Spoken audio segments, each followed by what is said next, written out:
Feliz y bendecido día, aprendiendo un curso de milagros. El secreto de la verdadera oración es olvidarte de las cosas que crees necesitar. Pedir algo específico es igual que ver el pecado primero y luego perdonarlo. Del mismo modo, al orar pasas por alto tus necesidades específicas, tal como las ves, y las dejas en manos de Dios. Ahí se convierten en los regalos que le haces, pues le dicen que no antepondrás otros dioses a Él, ni que quieres otro amor que el suyo. Este libro es un comienzo, no un final.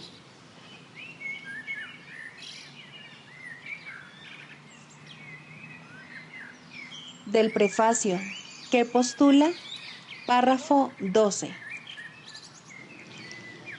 El perdón es algo desconocido en el cielo, donde es inconcebible que se pudiese necesitar. En este mundo, no obstante, el perdón es una corrección necesaria para todos los errores que hemos cometido. Perdonar a otros es la única manera en que nosotros mismos podemos ser perdonados, ya que refleja la ley celestial, según la cual dar es lo mismo que recibir. El cielo es el estado natural de todos los hijos de Dios, tal como Él los creó. Esa es su realidad eternamente, la cual no ha cambiado porque nos hayamos olvidado de ella.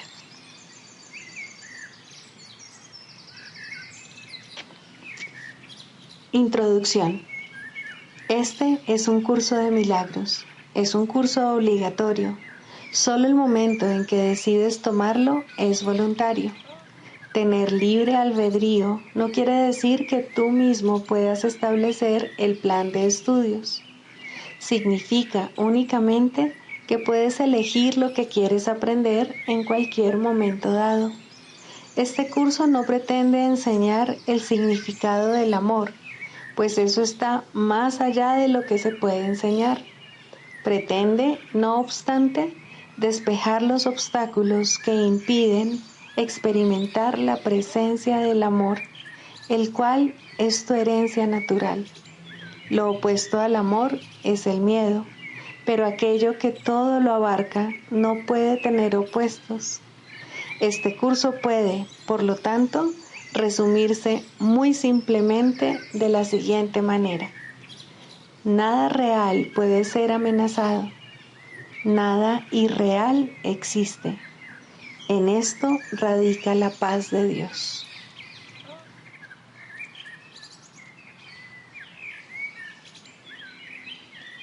Capítulo 1. El significado de los milagros.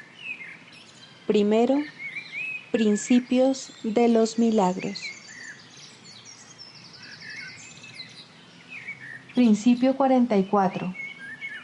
Los milagros son expresiones de una conciencia interna de Cristo y de haber aceptado su expiación.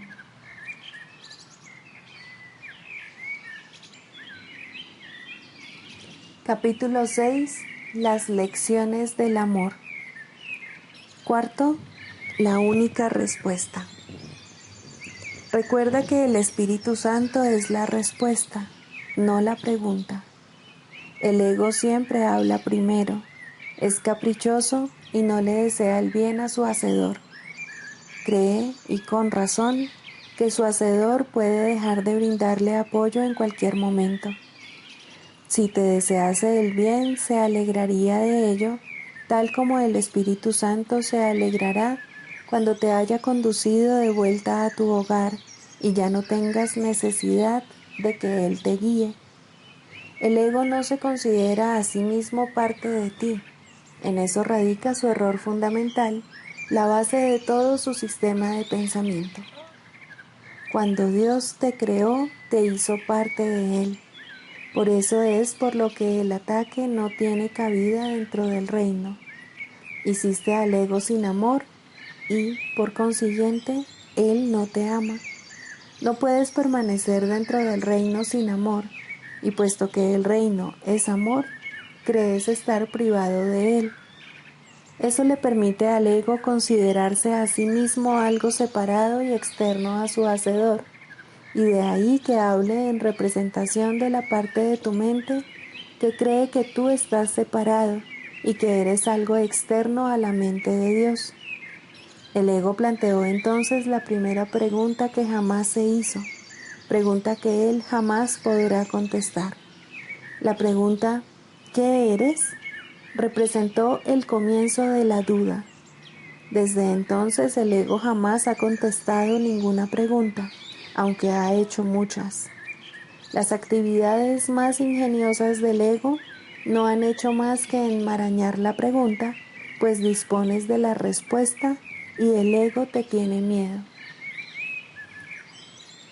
No podrás entender el conflicto hasta que entiendas plenamente el hecho fundamental de que el ego no sabe nada. El Espíritu Santo no es el que habla primero, pero siempre contesta. Todo el mundo en uno u otro momento ha acudido a Él para de una u otra forma obtener ayuda, y Él ha contestado. Puesto que el Espíritu Santo responde de verdad, responde para siempre, lo cual quiere decir que todo el mundo dispone de la respuesta ahora mismo. El ego no puede oír al Espíritu Santo, pero cree que parte de la mente que lo hizo está en su contra. Interpreta esto como una justificación para atacar a su hacedor. Cree que la mejor defensa es el ataque y quiere que tú creas eso también. A no ser que lo creyeras, no te podrías poner de su parte, y el ego tiene gran necesidad de aliados, aunque no de hermanos. Al percibir en tu mente algo ajeno a sí mismo, el ego hace del cuerpo su aliado, porque el cuerpo no forma parte de ti. Esto hace del cuerpo el amigo del ego. Esta es una alianza claramente basada en la separación. Si te pones de parte de esta alianza, no podrás sino sentir miedo, porque te estarás poniendo de parte de una alianza basada en el miedo. El ego se vale del cuerpo para conspirar contra tu mente, y puesto que el ego se da cuenta de que su enemigo puede acabar con él y con el cuerpo, reconociendo simplemente que no forman parte de él y el cuerpo se unen para llevar a cabo un ataque conjunto.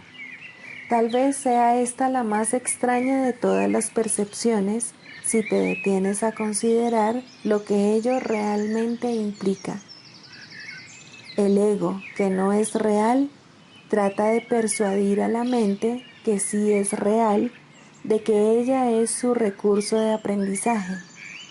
Y, lo que es más, de que el cuerpo es más real que ella. Nadie que esté en su mente recta podría creer semejante cosa, y nadie que está en su mente recta lo cree. Escucha, pues, la única respuesta del Espíritu Santo a todas las preguntas que el ego plantea. Eres una criatura de Dios, una parte de su reino de inestimable valor que Él creó como parte de sí mismo.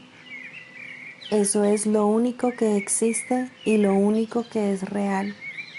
Has elegido un sueño en el que has tenido pesadillas, pero el sueño no es real y Dios te exhorta a despertar. Cuando le oigas no quedará ni rastro de tu sueño, porque despertarás. Tus sueños contienen muchos de los símbolos del ego y estos te han confundido.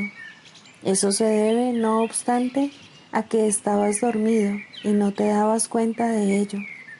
Cuando despiertes, verás la verdad a tu alrededor y dentro de ti, y ya no creerás en los sueños, porque estos dejarán de ser reales para ti. El reino, en cambio, y todo lo que allí has creado, será sumamente real para ti, porque es hermoso y verdadero. En el reino no hay ninguna duda acerca de lo que eres y de dónde te encuentras. La duda no tiene cabida allí porque la primera pregunta jamás se planteó. al haber sido por fin completamente contestada, nunca existió. Solo el ser vive en el reino, donde todo mora en Dios con absoluta certeza. El tiempo dedicado a hacer preguntas en el sueño ha dado paso a la creación y a su eternidad. Tú gozas de tanta certeza como Dios, pues eres tan real como Él, pero lo que antes gozaba de absoluta certeza en tu mente, ha pasado a ser ahora únicamente la capacidad para gozar de ella. El origen de las capacidades representó el principio de la incertidumbre, porque las capacidades son logros en potencia, pero todavía no son logros. Tus capacidades son inútiles en presencia de los logros de Dios y de los tuyos propios. Los logros son resultados que ya se han alcanzado. Cuando son perfectos, las capacidades dejan de tener sentido. Es curioso que lo que es perfecto tenga ahora que ser perfeccionado. De hecho, eso es imposible. Mas recuerda que cuando te pones a ti mismo en una situación imposible, crees que lo imposible es posible. Debes desarrollar tus capacidades antes de poder usarlas. Esto no es cierto con respecto a nada que Dios creó, pero es la solución más benévola para lo que tú has fabricado. En una situación imposible, puedes desarrollar tus capacidades hasta el punto en que ellas mismas te pueden liberar de tal situación. Dispones de un guía que te muestra cómo desarrollarlas, pero no tienes otro jefe que tú mismo. Eso te pone a cargo del reino con un guía para encontrarlo y los medios para conservarlo.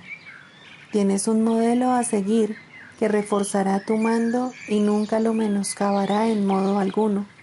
Por consiguiente, ocupas todavía el lugar central en tu imaginada esclavitud, lo cual de por sí demuestra que no eres un esclavo.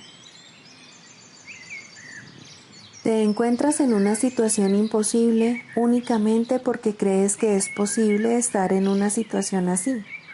Te encontrarías en una situación imposible si Dios te mostrase tu perfección y a la vez te probase que estabas equivocado. Esto demostraría que los que son perfectos son incapaces de cobrar conciencia de su propia perfección y reforzaría la creencia de que aquellos que lo tienen todo necesitan ayuda y son, por lo tanto, desvalidos.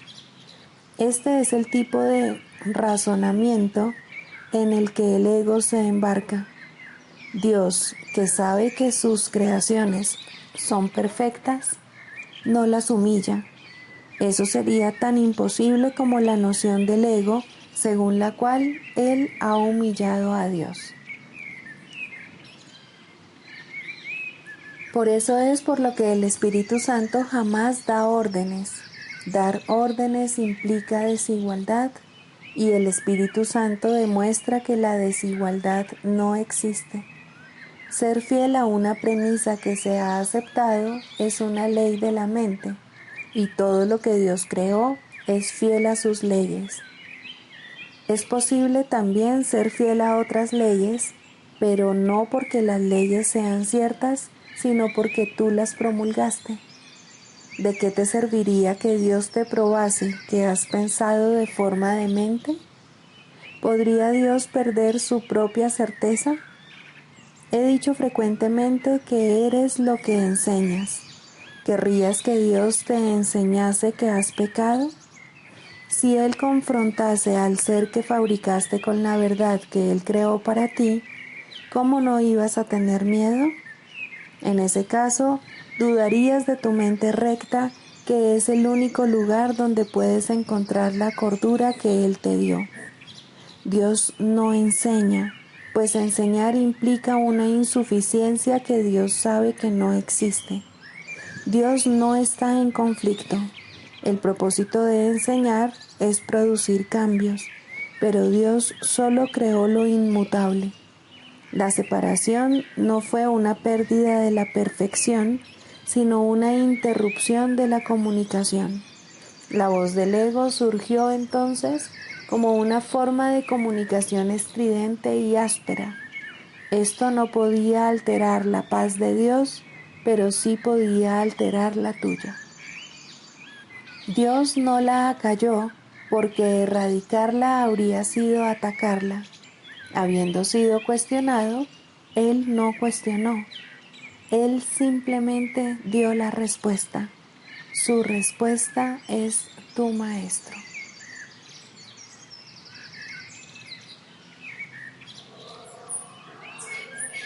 ¿Qué es el perdón? El perdón reconoce que lo que pensaste que tu hermano te había hecho, en realidad nunca ocurrió. El perdón no perdona pecados otorgándoles así realidad. Simplemente ve que no hubo pecado y desde este punto de vista todos tus pecados quedan perdonados. ¿Qué es el pecado sino una idea falsa acerca del Hijo de Dios? El perdón ve simplemente la falsedad de dicha idea y, por lo tanto, la descarta. Lo que entonces queda libre para ocupar su lugar es la voluntad de Dios. Un pensamiento que no perdona es aquel que emite un juicio que no pone en duda a pesar de que es falso. La mente se ha cerrado y no puede liberarse. Dicho pensamiento protege la proyección, apretando aún más sus cadenas, de manera que las distorsiones resulten más sutiles y turbias, menos susceptibles de ser puestas en duda y más alejadas de la razón. ¿Qué puede interponerse entre una proyección fija y el objetivo que ésta ha elegido como su deseada meta? Un pensamiento que no perdona hace muchas cosas.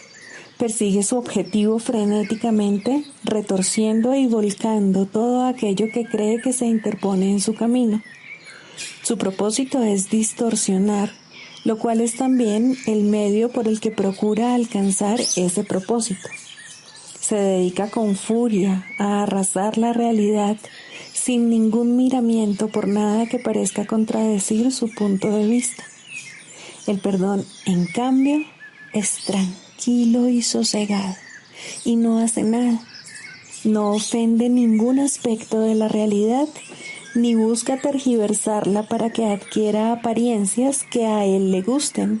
Simplemente observa, espera y no juzga. El que no perdona se ve obligado a juzgar, pues tiene que justificar el no haber perdonado. Pero aquel que ha de perdonarse a sí mismo debe aprender a darle la bienvenida a la verdad exactamente como ésta es. No hagas nada, pues, y deja que el perdón te muestre lo que debes hacer a través de aquel que es tu guía, tu salvador y protector, quien, lleno de esperanza, estás seguro de que finalmente triunfarás. Él ya te ha perdonado, pues esa es la función que Dios le encomendó. Ahora tú debes compartir su función y perdonar a aquel que Él ha salvado, cuya inocencia Él ve y a quien honra como el Hijo de Dios.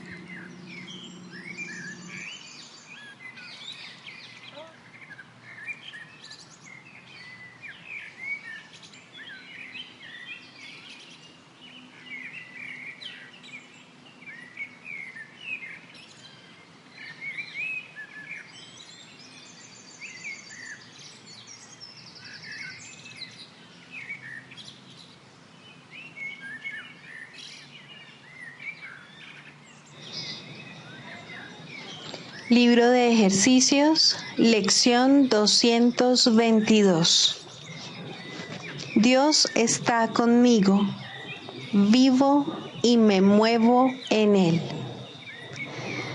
Dios está conmigo. Él es mi fuente de vida, la vida interior, el aire que respiro, el alimento que me sustenta y el agua que me renueva y me purifica. Él es mi hogar. en el que vivo y me muevo. El Espíritu que dirige todos mis actos me ofrece sus pensamientos y garantiza mi perfecta inmunidad contra todo dolor. Él me prodiga bondad y cuidado y contempla con amor al Hijo sobre el que resplandece, el cual a su vez resplandece sobre él. Qué serenidad la de aquel que conoce la verdad de lo que Él dice hoy. Padre, no tenemos en nuestros labios ni en nuestras mentes otras palabras que tu nombre, cuando acudimos silenciosamente ante tu presencia, pidiendo que se nos conceda poder descansar contigo por un rato en paz.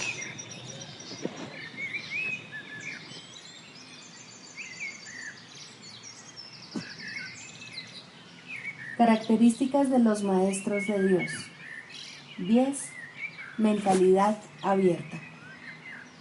El papel central que ocupa la mentalidad abierta, quizá el último de los atributos que el maestro de Dios adquiere, puede entenderse fácilmente cuando se reconoce la relación que guarda con el perdón.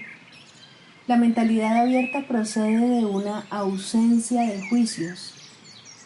De la misma manera en que los juicios cierran la mente impidiéndole la entrada al Maestro de Dios, de igual modo la mentalidad abierta lo invita a entrar. De la misma manera en que la condenación juzga al Hijo de Dios como malvado, de igual modo la mentalidad abierta permite que sea juzgado por la voz de Dios en su nombre. De la misma manera en que la proyección de la culpabilidad sobre él lo enviaría al infierno, de igual modo la mentalidad abierta permite que la imagen de Cristo le sea extendida. Solo aquellos que tienen una mentalidad abierta pueden estar en paz, pues son los únicos que ven razones para ello. ¿Cómo perdonan los que tienen una mentalidad abierta? Han renunciado a todas las cosas que les impediría perdonar. Han abandonado realmente el mundo y han permitido que éste les sea restaurado con tal frescura y en júbilo tan glorioso que jamás hubiesen podido concebir un cambio así. Nada es ahora como era antes. Todo lo que antes parecía opaco y sin vida, ahora no hace sino refulgir. Lo que es más, todas las cosas les dan la bienvenida, ya que ha desaparecido toda sensación de amenaza. Ya no quedan tinieblas que oculten la faz de Cristo. Ya se ha logrado el objetivo. El perdón es la meta final del programa de estudios, pues allana el camino para lo que se encuentra más allá de todo aprendizaje. El programa de estudios no hace ningún esfuerzo por excederse de su verdadero objetivo. El perdón es su único objetivo, en el cual converge en última instancia todo aprendizaje. Ciertamente, eso es suficiente. Habrás notado que la lista de atributos de los maestros de Dios no incluye las características que constituyen la herencia del Hijo de Dios. Términos tales como amor, inocencia, perfección, conocimiento y verdad eterna no aparecen en este contexto, pues no serían apropiados aquí. Lo que Dios ha dado está tan remotamente alejado de nuestro programa de estudios que el aprendizaje no puede sino desaparecer ante su presencia. Sin embargo, mientras su presencia esté velada, el enfoque ha de centrarse necesariamente en el programa de estudios. La función de los maestros de Dios es llevar al mundo el verdadero aprendizaje. Propiamente dicho, lo que llevan es un desaprendizaje, que es a lo único que se le puede llamar verdadero aprendizaje en este mundo. A los maestros de Dios se les ha encomendado la función de llevar al mundo las buenas nuevas del completo perdón. Bienaventurados son, en verdad, pues son los portadores de la salvación.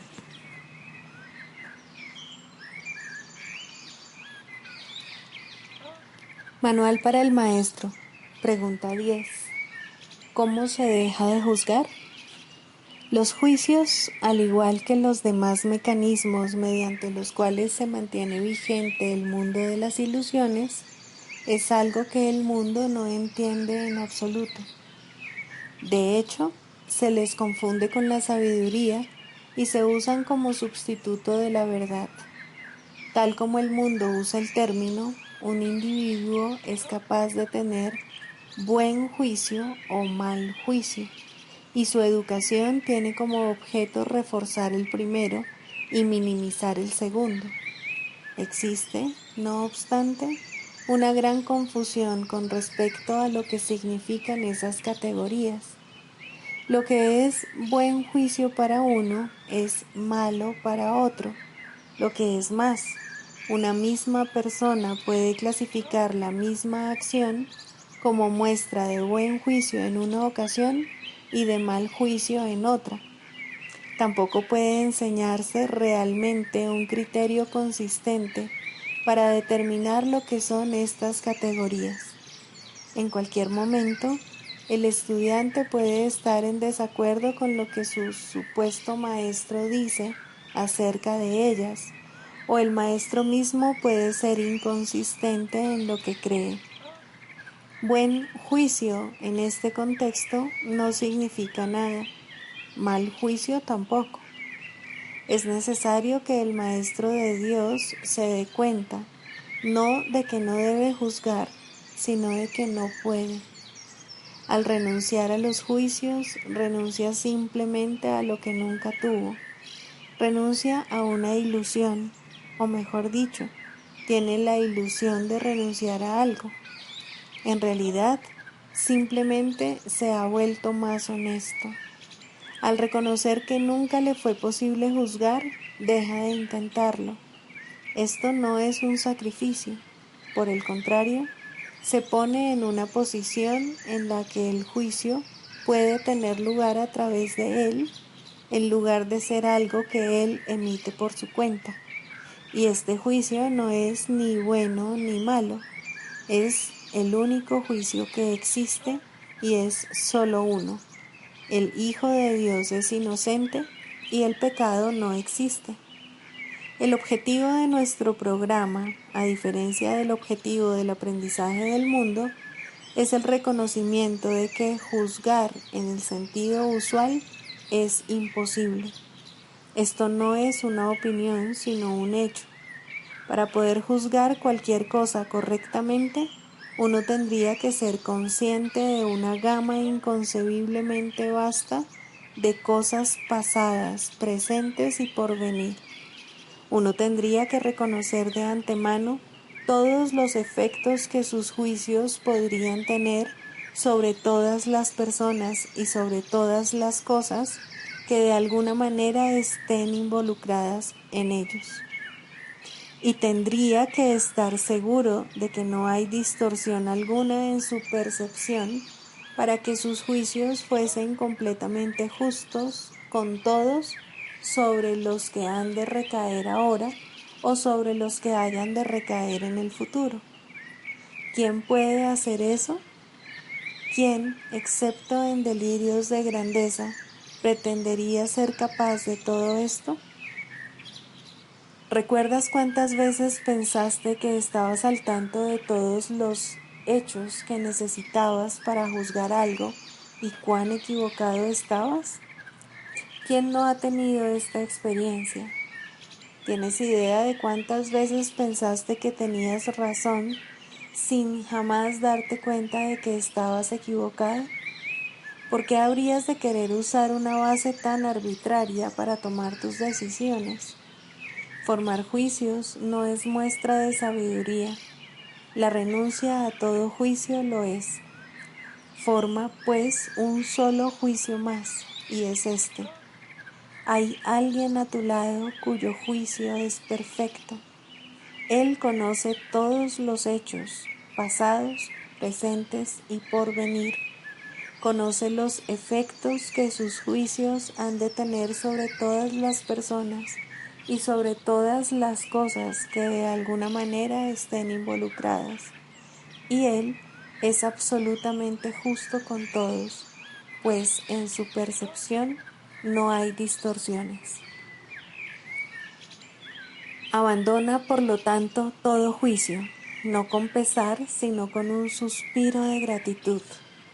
Ahora estás libre de una carga tan pesada que solo podría haberte hecho tambalear y caer debajo de ella.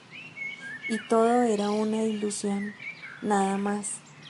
Ahora el Maestro de Dios puede levantarse aliviado y marchar hacia adelante con paso ligero, mas este no es su único beneficio. Su sensación de preocupación ha desaparecido, pues no tiene ninguna razón para ello. La ha abandonado junto con sus juicios. Se entregó a aquel en cuyo juicio ha elegido ahora confiar en lugar del suyo propio. Ya no comete errores, su guía es infalible, y donde vino a juzgar, ahora va a bendecir. Donde ahora ríe, antes venía a llorar. No es difícil renunciar a los juicios, lo que sí es difícil es aferrarse a ellos. El Maestro de Dios los abandona gustosamente en el instante en que reconoce su costo. Toda la fealdad que ve a su alrededor es el resultado de ellos, al igual que todo el dolor que contempla. De los juicios se deriva toda soledad y sensación de pérdida, el paso del tiempo y el creciente desaliento, la desesperación enfermiza y el miedo a la muerte. Ahora, el Maestro de Dios sabe que todas esas cosas no tienen razón de ser, ni una sola es verdad. Habiendo abandonado su causa, todas ellas se desprenden de él, ya que nunca fueron sino los efectos de su elección equivocada. Maestro de Dios, este paso te brindará paz. ¿Cómo iba a ser difícil anhelar solo esto?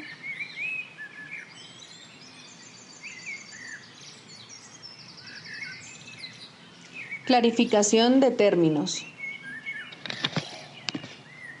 El ego, el milagro. Las ilusiones no perdurarán. Su final es indudable y eso es lo único que es seguro en su mundo. Por eso es por lo que es el mundo del ego. ¿Qué es el ego? El ego no es más que un sueño de lo que en realidad eres. Un pensamiento de que estás separado de tu creador y un deseo de ser lo que él no creó. El ego es un producto de la locura, no de la realidad. Es tan solo un nombre para lo innombrable, un símbolo de lo imposible, una elección de opciones que no existen. Le damos un nombre solo para que nos ayude a entender que no es más que un pensamiento ancestral según el cual aquello que se ha inventado es inmortal. Mas, ¿qué podría proceder de ello excepto un sueño que, al igual que todos los demás sueños, tan solo puede terminar en la muerte? ¿Qué es el ego? El ego no es nada, pero se manifiesta de tal forma que parece ser algo. En un mundo de formas no se puede negar al ego, pues solo él parece real. Mas, ¿podría el Hijo de Dios, tal como su Padre lo creó, morar en una forma o en un mundo de formas?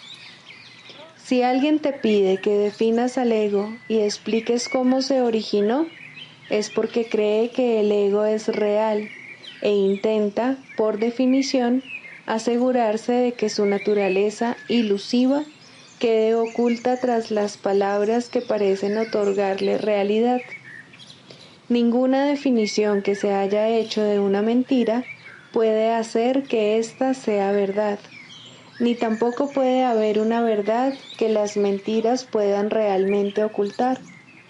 La irrealidad del ego no se niega con palabras, ni su significado se vuelve claro por el hecho de que su naturaleza parezca tener una forma. ¿Quién puede definir lo indefinible? Sin embargo, incluso para esto hay una respuesta. No podemos formular realmente una definición de lo que es el ego, pero sí podemos decir lo que no es. Y esto lo podemos ver con perfecta claridad. Basándonos en eso, podemos deducir lo que es. Observa su opuesto y verás la única respuesta que tiene sentido. A lo opuesto al ego, desde cualquier punto de vista, origen, efectos y consecuencias, le llamamos milagro. En él encontramos todo lo que no tiene que ver con el ego en este mundo. El milagro es lo opuesto al ego, y solo en él podemos observar lo que era el ego, pues en él vemos lo que éste aparentemente hacía, y la causa y sus efectos no pueden sino seguir siendo una misma cosa. Donde antes había obscuridad, ahora veremos luz. ¿Qué es el ego? Lo que antes era la obscuridad. ¿Dónde está el ego? Donde antes estaba la oscuridad. ¿Qué es ahora y dónde puede encontrársele? No es nada y no se le puede encontrar en ninguna parte. Ahora la luz ha llegado y su opuesto se ha ido sin dejar ni rastro. Donde antes había maldad, ahora hay santidad. ¿Qué es el ego? Lo que antes era maldad. ¿Dónde está el ego? En una pesadilla que solo parecía ser real mientras la estabas soñando.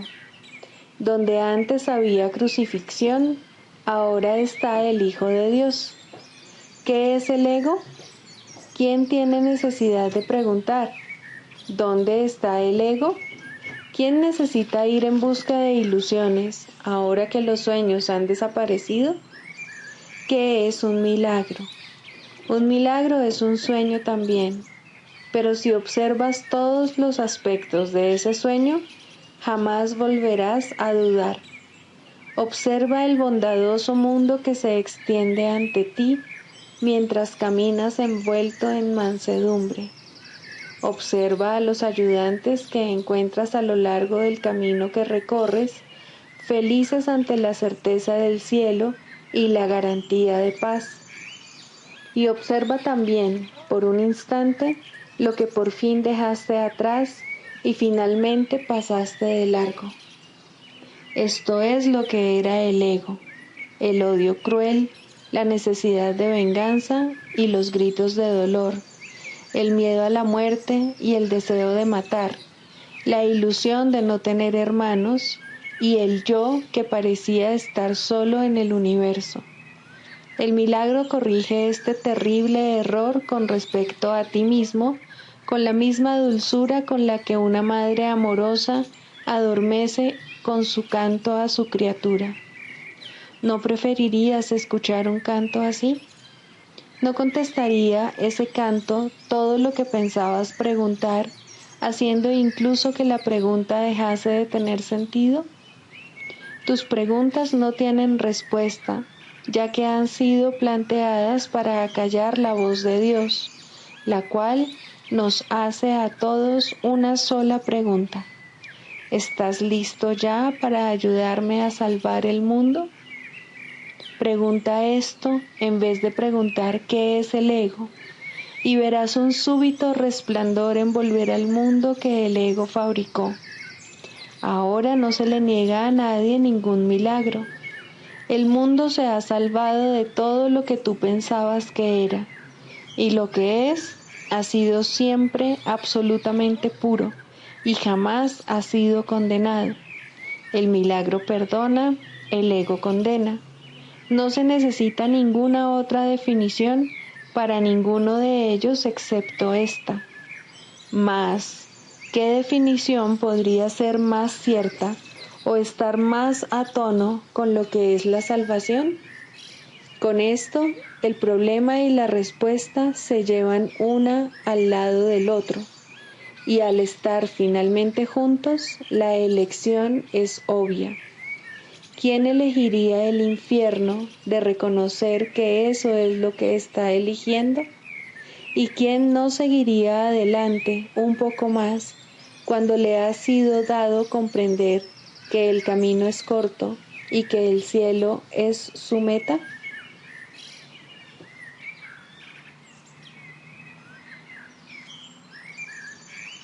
Sigamos a Jesús haciendo del perdón algo tan natural como respirar y algo tan vital como el aire.